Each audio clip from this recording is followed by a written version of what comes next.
We are very lucky in Alexandria. We live in a very caring community that wants to support those in need and wants to do the right thing for others. And so I'm very pleased to have been able in my careers in Alexandria to work with such caring, concerned people. I've had the opportunity to be able to help others, and I truly believe that it's an opportunity.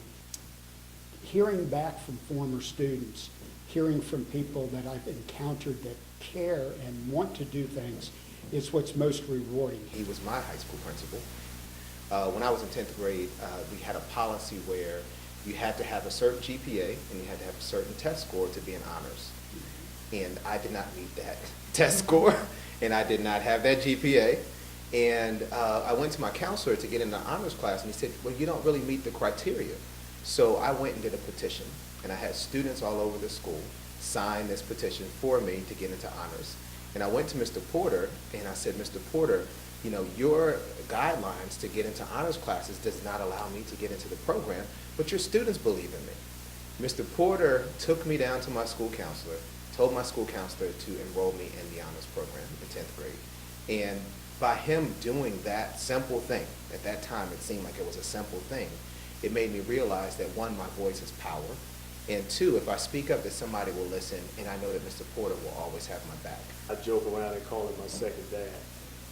He's done so much for me in my life. Every decision, big decision I've made in my life, I think I've always, if I come back to my parents and talk about it, and I come back to Mr. Porter.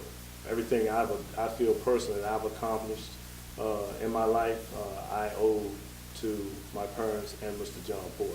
After I came to ACT, we were trying to determine what we might next want to do as a larger type of initiative, and early care and education came to mind.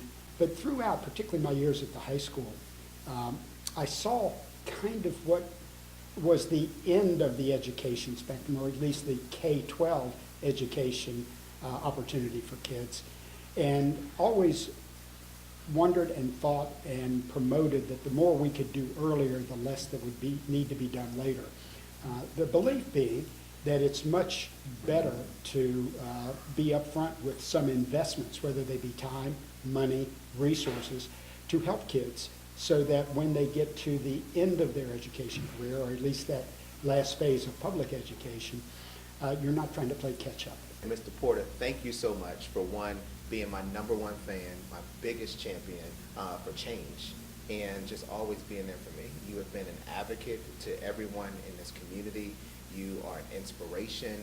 You have so much wisdom. I look to you as a role model, and I just continue to thank you for everything that you've done, not only in my life, but the lives that you've changed throughout, you know, your entire career. Thank you for everything you've done for me and my family and the thousands of other kids. John, thank you for everything you've done so far. And I'm looking forward to our continued working relationship and, of course, our friendship that we have here in the city.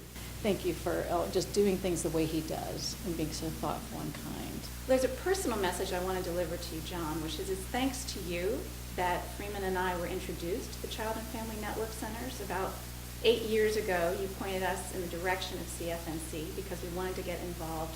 We wanted to contribute in a meaningful way to the well-being of kids in our community, and you immediately connected us with CFNC. So personally, I want to thank you for being such an advocate for early education for all the children in Alexandria.